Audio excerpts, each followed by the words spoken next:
ವೀಕ್ಷಕರ ಬಾಂಧವರಿಗೆ ವಾಸ್ತು ಸಲಹೆ ಯೂಟ್ಯೂಬ್ ಚಾನಲ್ಗೆ ತಮ್ಮೆಲ್ಲರಿಗೂ ಸ್ವಾಗತವನ್ನು ಕೋರುತ್ತಾ ಇವತ್ತಿನ ದಿವಸ ಯಾವ ವಿಷಯದ ಬಗ್ಗೆ ಈ ವಿಡಿಯೋದಲ್ಲಿ ತಿಳಿದುಕೊಳ್ಳೋಣವೆಂದರೆ ನಿವೇಶನದ ಬಗ್ಗೆ, ನಿವೇಶನದ ಒಂದು ತಗ್ಗು ಮತ್ತು ಎತ್ತರದ ಫಲಾಫಲಗಳ ಬಗ್ಗೆ ಈ ವಿಡಿಯೋದಲ್ಲಿ ನಾವು ವೀಕ್ಷಕರೇ ತಿಳಿದುಕೊಳ್ಳುವಂತಹ ಒಂದು ಪ್ರಯತ್ನ ನಾವು ಮಾಡುವ.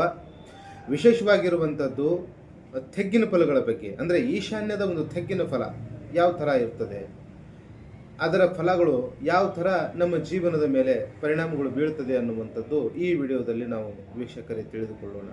ಒಂದು, ಆಯುಷ್ಯ ವೃದ್ಧಿಯಾಗುತ್ತದೆ, ಆರೋಗ್ಯ ಮತ್ತು ಐಶ್ವರ್ಯ, ಜ್ಞಾನ, ಸಂತಾನ ಮುಂತಾದ ಫಲಗಳು, ಸಂಪತ್ತುಗಳು, ಹಾಗೆ ವಿಶೇಷವಾಗಿರುವಂಥದ್ದು ಏಳಿಗೆ ಮತ್ತು ಕೀರ್ತಿ ಫಲಗಳು ಈ ಈಶಾನ್ಯ ಮೂಲೆಯಲ್ಲಿ ತಗ್ಗು ಇದ್ದರೆ, ನಿವೇಶನದ ಈಶಾನ್ಯ ಮೂಲೆಯಲ್ಲಿ ತಗ್ಗು ಇದ್ದರೆ ಈ ಥರದ್ದು ಪರಿಣಾಮಗಳು ವಾಸ್ತು ನಮಗೆ ಈ ನಿವೇಶನಗಳ ಮೇಲೆ ಅದರ ಪರಿಣಾಮಗಳು ಕೊಡ್ತಾ ಇರ್ತಾನೆ.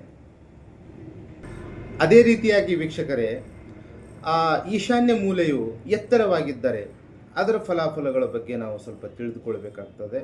ವಿಶೇಷವಾಗಿರುವಂಥದ್ದು ಅದರ ಎತ್ತರ ಫಲಗಳು ಅಂತ ಹೇಳಿದರೆ ದಾರಿದ್ರ್ಯ, ಆಮೇಲೆ ಅನಾರೋಗ್ಯ, ಆಮೇಲೆ ಸಂಪತ್ತಿನ ಮೇಲೆ ನಷ್ಟ ಉಂಟಾಗುವಂಥದ್ದು, ಆಮೇಲೆ ಗಂಡು ಮಕ್ಕಳ ಭವಿಷ್ಯದ ಮೇಲೆ ಕುಂಠಿತಗೊಳ್ಳುವಂಥದ್ದು, ಆಮೇಲೆ ದಾರುಣ ಪರಿಸ್ಥಿತಿ ಮತ್ತು ಸಮಸ್ಯೆಗಳ ಸರಮಾಳೆಗಳು ಆ ಜಾಗದಲ್ಲಿ ಮತ್ತು ಆ ನಿವೇಶನದ ಮೇಲೆ ಈಶಾನ್ಯ ಮೂಲೆಯು ತಗ್ಗಾಗಿದ್ದರೆ ಇಂತಹ ದುಷ್ಟ ಪರಿಣಾಮಗಳು ನಾವು ಅನುಭವಿಸಬೇಕಾಗ್ತದೆ ವೀಕ್ಷಕರೇ. ನಮಸ್ಕಾರಗಳು.